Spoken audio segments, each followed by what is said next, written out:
Genesis chapter 47. Genesis chapter 47. And I'm going to read a lengthy passage of Scripture, and then we'll come back and deal with it. But Genesis chapter 47, we are at verse 13, going through the life of Joseph on these Wednesday nights. So Genesis 47 and verse 13. There was no bread in all the land, for the famine was very sore, so that the land of Egypt and all the land of Canaan fainted by reason of the famine. And Joseph gathered up all the money that was found in the land of Egypt and in the land of Canaan for the corn which they bought. And Joseph brought the money into Pharaoh's house. And when money failed in the land of Egypt and in the land of Canaan, all the Egyptians came unto Joseph and said, Give us bread. For why should we die in thy presence? For the money faileth. And Joseph said, Give your cattle, and I will give you for your cattle if money fail. And they brought their cattle unto Joseph. And Joseph gave them bread in exchange for horses, and for the flocks, and for the cattle of the herds, and for the asses. And he fed them with bread for all their cattle for that year. When that year was ended, they came unto him the second year and said unto him, We will not hide it from my Lord how that our money is spent. My Lord also hath our herds of cattle. There is not aught left in the sight of my Lord but our bodies and our lands. Wherefore shall we die before thine eyes, both we and our land? Buy us and our land for bread, and we and our land will be servants unto Pharaoh. And give us seed that we may live and not die, that the land be not desolate. And Joseph bought all the land of Egypt for Pharaoh, for the Egyptians sold every man his field, because the famine prevailed over them, so the land became Pharaoh's. And as for the people, he removed them to cities from one end of the borders of Egypt even to the other end thereof. Only the land of the priests brought he not. For the priests had a portion assigned them of Pharaoh, and did eat their portion which Pharaoh gave them, wherefore they sold not their lands. Then Joseph said unto the people, Behold, I have bought you this day in your land for Pharaoh. Lo, here is seed for you, and ye shall sow the land. And it shall come to pass in the increase, that ye shall give the fifth part unto Pharaoh, that's 20%, and 4 parts shall be your own, for seed of the field and for your food, and for them of your households, and for food for your little ones. And they said, Thou hast saved our lives. Let us find grace in the sight of my Lord, and we will be Pharaoh's servants. And Joseph made it a law over the land of Egypt unto this day, that Pharaoh should have the 5th part, except the land of the priests only, which became not Pharaoh's. And Israel dwelt in the land of Egypt in the country of Goshen. They had possessions therein and grew and multiplied exceedingly. And Jacob lived in the land of Egypt 17 years. So the whole age of Jacob was 147 years. The time drew nigh that Israel must die. And he called his son Joseph and said unto him, If now I have found grace in thy sight, put, I pray thee, thy hand under my thigh, and deal kindly and truly with me. Bury me not, I pray thee, in Egypt.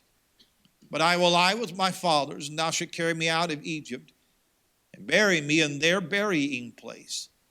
And he said, I will do as thou hast said. And he said, Swear unto me. And he sware unto him. And Israel bowed himself upon the bed's head. When we left the story of Joseph last time, the story had almost come full circle.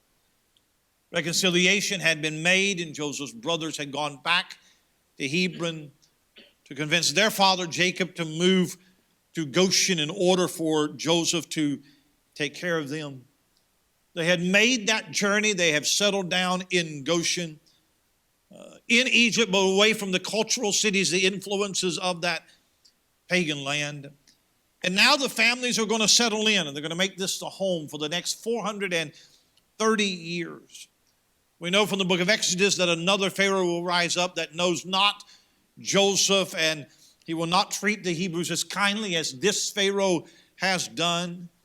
They will become a nation of slaves in this land, but even that is known of God and is part of his providence. And what the rest of this chapter deals with, the verses that I read to you, is the severity of that famine in Egypt and how that the Egyptians dealt with Joseph for their survival. There were several more years of this 7-year famine, and Joseph seems to take a back seat to this historical side note of what went on with the Egyptians and Joseph in this land and back and forth.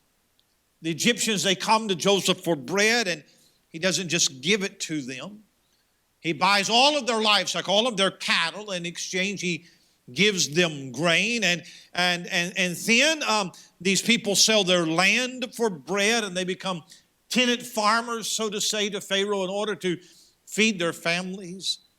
Then at the very end of the chapter, a very brief comment that we read on the family of Jacob in the midst of that famine. Now, this week as I studied this passage in between laying floor, I looked at it and I thought, there's really not a lot here. Because it's just a historical side note. It really doesn't have anything to do with Joseph or with Jacob, and it's just kind of like an interruption. But as I read it, there was something that struck me, and I believe there is a message in this passage, and it's really timely that we are here tonight with so many people sick and what's going on, that we come to this passage. Because the emphasis of the passage is on how the famine affected the Egyptians, but it does not seem to have affected the Hebrews in the same way. Now, the Hebrews did not escape the famine. The famine hit Goshen just like everywhere else. So they experienced the same famine, but they don't resort to the same survival tactics as the Egyptians did. In fact, the story tells us that the Hebrews in verse number 27 actually grew. They flourished. They multiplied in the famine. And there's such a stark contrast between the Egyptians that are selling their possessions and they're selling themselves into servitude just to be able to eat. And then one verse that tells you how great the Hebrews had it in the famine. And I thought that's what a sharp contrast. Now you have to be careful. That doesn't bring you to a health, wealth mindset. The health, wealth mindset is that if you will serve God, God will make you wealthy. That you'll never be sick, that you will be richer than your neighbor. That's not true. There are some people who think that prosperity and spirituality go hand in hand, that they are mutual, that they are inseparable. And then there are other people who believe that prosperity is a sign that you're not spiritual. Neither one of those is true. I know a lot of poor Christian folks. And your neighbor that drinks and carouses and cusses and smokes dope, he may be doing better than you in terms of money and possessions. So material wealth and spirituality don't necessarily go hand in hand. But here's what happened. God takes care of his children, and he can prosper you, he can multiply you, he can flourish you even in a famine. I really believe that the troubles of this world should not affect us in the same way that it affects the world. That while the world is in turmoil, the Christian ought to be at peace. And while your neighbor has to be on tranquilizers and have a psychiatrist on speed dial, you ought to have a song in your heart and Jesus on your mind, even in the famine. I would tell you that when the famine comes, whatever the famine is, that it is coming to us all. Yes. Bad people get the corona, good people get the corona. Yes. If Joe Biden ends up being our president, he's going to be all of our president. If we go through an economic recession, it's going to hit your little corner of the world too. We are all going to go through it. But the thing about Christianity is that it does not require ideal circumstances in order to grow. In fact, Christianity grows better in bad conditions than it does in good conditions. A famine of any sort is good soil to grow a strong faith. And it's amazing to me at the end of this chapter that you hear Jacob voicing a very strong faith, and we'll get to that. And it's one of the strongest declarations of faith that you've heard him declare in the past 20 plus years. And that faith is strong in the middle of a famine. So what I find so interesting is that the family of Jacob was not affected by the famine in the same way as the Egyptians. Now, later on in the book of Exodus, when God sends those plagues upon Egypt, do you remember those 9 plagues? Those plagues are going to hit all the land of Egypt except Goshen. Flies in Egypt, no flies in Goshen. Lice in Egypt, no lice in Goshen. It's going to darkness in their land, no darkness in Goshen. So they escape all those plagues, but they don't escape the famine. If all of Egypt has been barren and in a drought, but Goshen is flourishing and man, they're growing crops, I'll tell you what would happen. All those Egyptians would have came down there.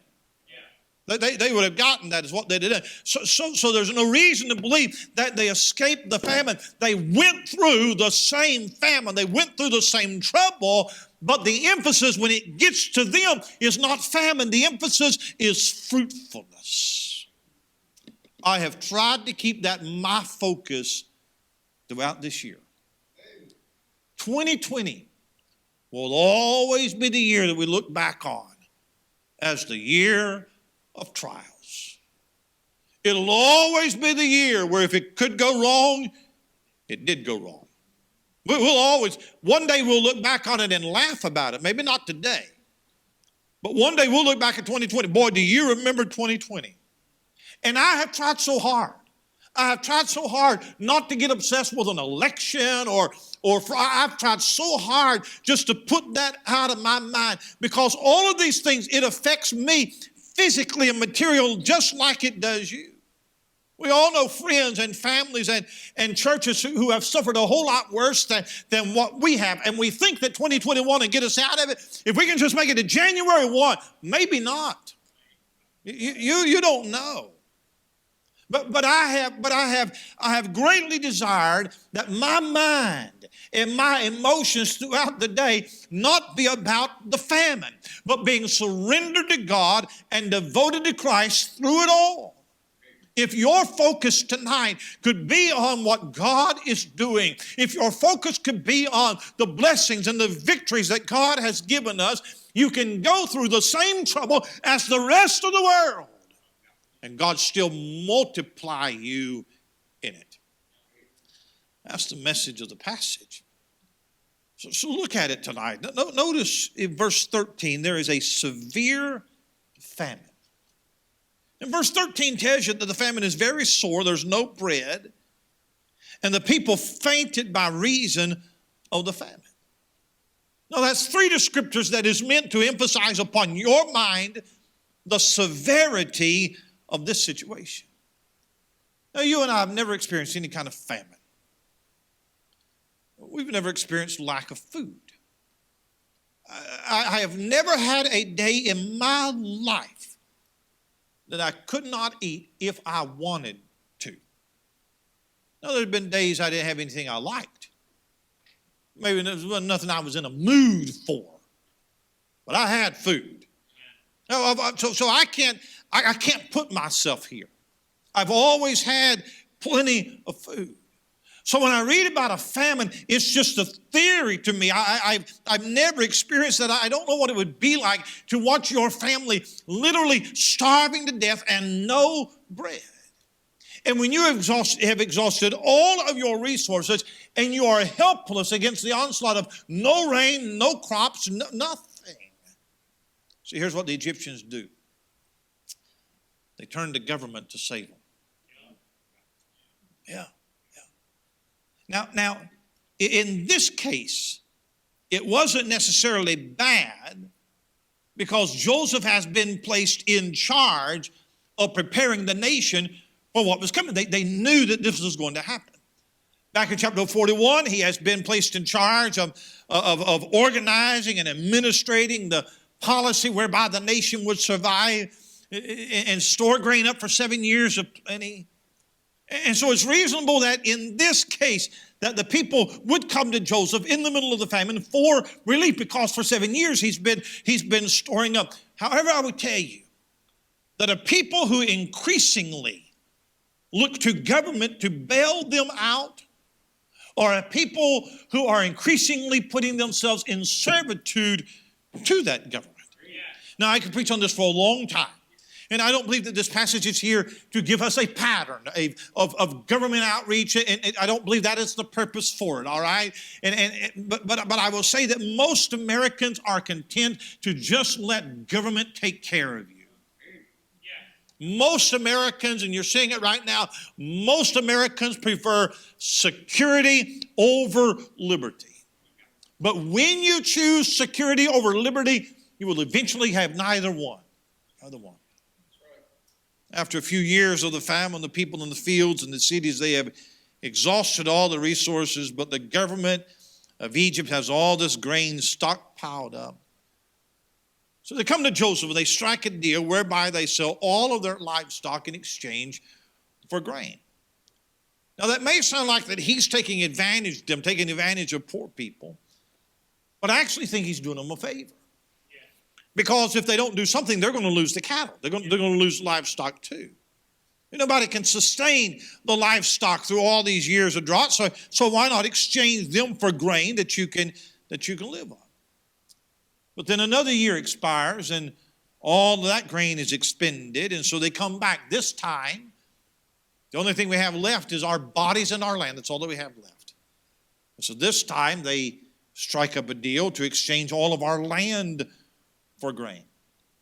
So what happens is the government takes ownership of all of the farmland in Egypt. And the arrangement is that the government would own it, the people would work it, and in exchange you would give a fifth part, 20% of whatever you raise back to Pharaoh. Verse 21 says that Joseph moved all of the people into the cities. Now it sounds like, I'm not sure, but it sounds like they sold their lands to Pharaoh. Joseph took responsibility to feed them until the famine was over, and then that they returned to their lands perhaps and he gave them seed to plant, and that's when the 20% kicked in. I think that may have been how the arrangement was. In the Middle Ages, this would be called a feudal system. Now, this would be the same as sharecroppers in the South and in centuries and decades ago in our own country. And it's not a bad deal if you are content to see most of your earnings go to somebody else. But that's what they did. Verse 21 and 22, little side note. As for the people, he removed them to cities from one end of the borders of Egypt, even to the other end thereof. Only the land of the priests bought he not. For the priests had a portion assigned them of Pharaoh, and did eat their portion which Pharaoh gave them, wherefore they sold not their lands. So the Egyptian priests were exempt. Well, why is that? Well, probably because it was a state-controlled religion. It was probably state religion that was the same thing, and government's not going to tax its own church, its own religion. And if that is the case, it sheds light on the corruption and the paganism that the sons of Jacob had to live under. So this is the arrangement. So here's the question. Here's the question, if you can think with me. Was it fair? Was Joseph right? Was Joseph wrong in doing this? They say that power corrupts, absolute power corrupts absolutely. So when you read this, is Joseph being a shrewd, unfair proponent of some form of socialism? Does this sound like extortion to you? Is it right to take advantage of people that are in dire straits? They're trying to survive, so he buys their cattle, he buys their land. Even worse, do you think that Joseph maybe lined his pocket with some kickbacks like our politicians would have done? Well, I don't believe that he's being unfair. I don't believe that it is socialism. I don't believe that it's extortion. And I would just run to a couple of reasons. One, it would be contrary to everything that you know about Joseph up to this time. Right. Joseph has a pretty good track record. Yes. So all of a sudden to be this shrewd, unfair politician doesn't square with the character that we know of Joseph. Secondly, none of the money went to Joseph. He's acting on the behalf of Pharaoh. It all went to Pharaoh, so he's not getting rich off of it. Thirdly, if you read the story again, it is their idea to trade their cattle. It is their idea to trade their land. They came up with the idea. Joseph agreed to it. Fourthly, if you looked at it as a form of taxation, then their taxes amounted to 20%.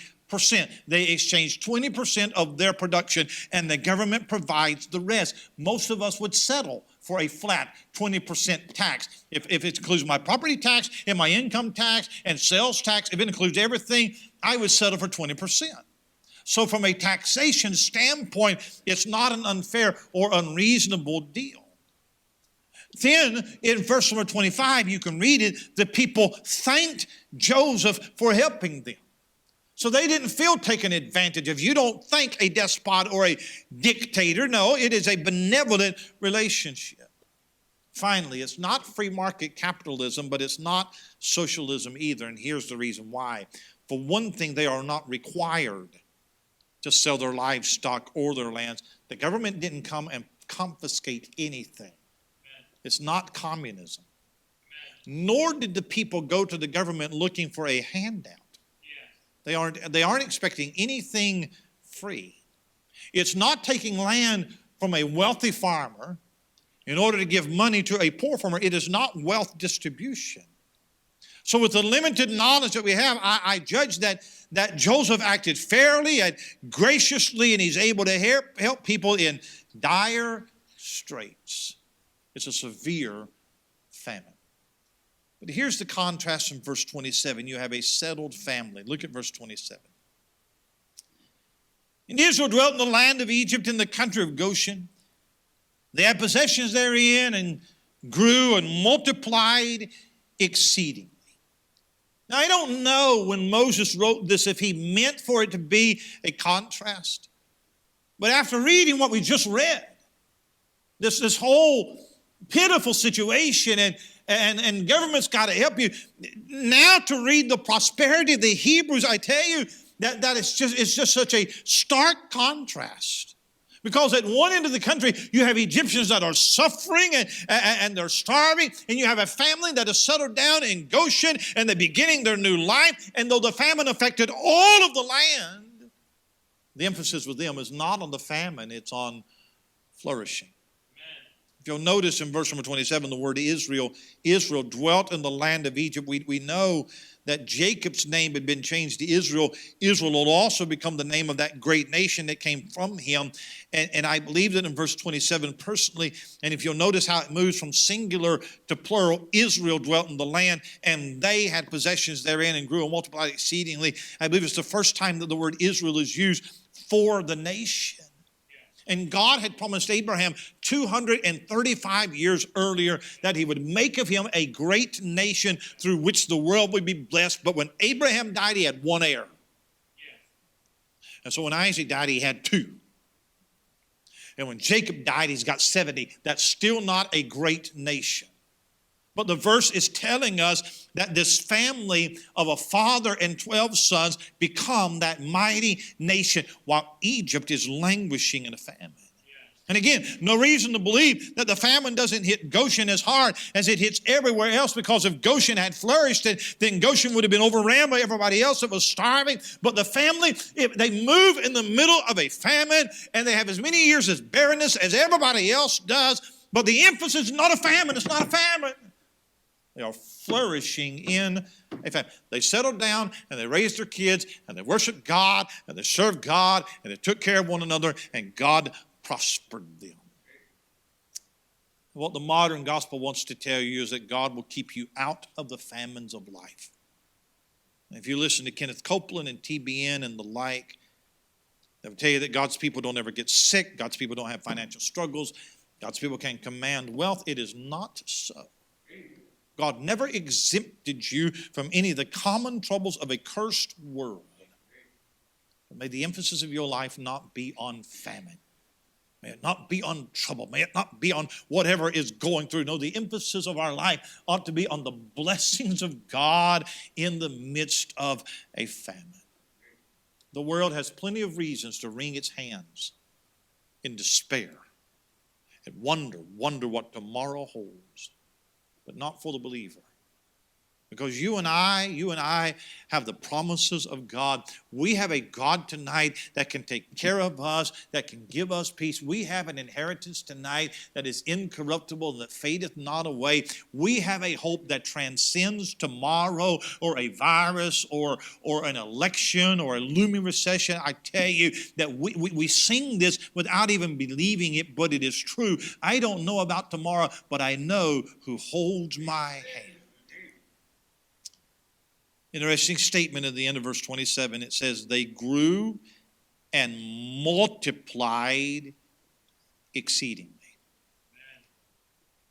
If you were living in that time, you would be tempted to think, if you were a newly married couple, boy, this is not a good world to bring children into. If you're just thinking about starting your family, you might could have some reservations about bringing children into this troubled nation. And if you watch the news enough, you could think maybe we ought to wait. Maybe this is not a good time. Maybe we ought to put this off for a couple of years with all the uncertainty. I don't know if we're going to be able to take care of them. I believe that is bad counsel is what I believe. Amen. That the command is to be fruitful and to multiply. And if you wait for the right time, it will never be a right time. They grew numerically in the famine. And if I could apply it to the church, I believe that the church ought to grow and multiply even during this time. This is a time for the church to rise up. This is a time for the church to be aggressive in reaching souls. This is the time for the church to start new ministries and take on more missionaries, even in troublesome times. I believe that. It's so sad to me to hear of other churches that are struggling through everything that's going on in our country. There are some churches in the states that have idiot governors and they're being fined and forced to shut down. And gratefully, we've not faced that. And I thank God for that. I will tell you right now that we'll never shut the church down again if government demands it. We make decisions internally as a church to try to keep people safe. But and if it gets to where you just have to take care of yourself, I'm going to be here. I'm going to be here. And everybody has to, just like we said at the very beginning, you got to do what you got to do, and I respect that. And we make decisions like canceling these parties, just trying to minimize as much as we can. Most churches right now, they're low in attendance, and they're low in morale, and they're low in finances, and they're low in visitors. I'm going to tell you, the church has always survived the upheavals of society, whether it is a corrupt political system or an economic recession or a health crisis. And the world may be famishing. The church is to be flourishing. Amen. Severe famine, settled family. But in these verses, verse 28 through 31, you have strong faith. Jacob always thought that he was dying. This time he's right. He's getting close to it. Once he moves to Goshen, he'll enjoy 17 more years of watching his family grow and spending time with his grandkids. But somewhere as the end draws near, he makes an odd request of Joseph. And the request is, do not bury me in Egypt. When I die, don't bury me here. He's appreciative for the help that they've received in Egypt, but Egypt is not home. And when I die, I want you to take my body back to the family cemetery of Machpelah in Canaan, and you bury me there. But it is more than a bury me at home request. Because Jacob knew that God had told Abraham that his people would be afflicted in a strange land for 430 years, but God would deliver them out. And Jacob has a long view of things. And he knew that hundreds of years later, his family was leaving. He knew they were going back home. He said, you're not leaving me behind. Don't leave me behind in Egypt. You take me home and you bury me there, because God promised to give us that land. And when all of my descendants are living in that land, I want to be there too. You and I know that the blessed hope of the church is for Jesus to come and take us out and take us to heaven. That's our blessed hope. The blessed hope of the Jewish nation was not heaven. The blessed hope of the Jewish nation was for God to give them a kingdom in that land, an earthly kingdom. That was the blessed hope of Jacob. And the statements that he makes shows a strong faith. He believed in those promises just as strongly as he did when he was a young man. He understood there is more to life than what meets the eye. There is a promise to hold on to. And I don't know if Jacob knew anything about the gospel of Jesus Christ. I know in the book of Job that Job believed in the resurrection. So I can't say how far the faith of the patriarchs stretched, but Jacob must have believed that a better day is coming. He believed that God's promises to the children of Israel would eventually make them a great nation, and that all the nations of the earth would be blessed through Messiah. It was that faith. It is that faith that he demonstrates in this dying declaration. He knew that his future was as bright as the promises of God. Jacob knew that his death was not the death of God's promises. He believed that God's promises for that land would be fulfilled centuries after he died. He believed that one day, despite all the evidence to the contrary, the world would be a much different place, and he wanted even his burial to be a testimony to his faith in God's promises. Severe famine. Our world's going through it. Every letter I read from missionaries, it's a lockdown. It is the entire world. And go to Walmart. They're scared to death. And in the middle of it, the family of God, just living for God, serving Jesus, at peace. At peace. Demonstration of a strong faith. And I pray God to help you. God to help us, help our church, help these other churches to get our eyes on God and His promises and His faithfulness, and turn the news off. Turn it off. Get your nose in the book. Sing some great hymns. And let that word refresh you and revive you. And you can get up tomorrow morning with joy in your heart and a song in your mind. And you can go through the day and singing and praising and thanking God for His blessings, even in the midst of a famine. It should not affect you the same way it affects them. Let's stand together tonight, shall we?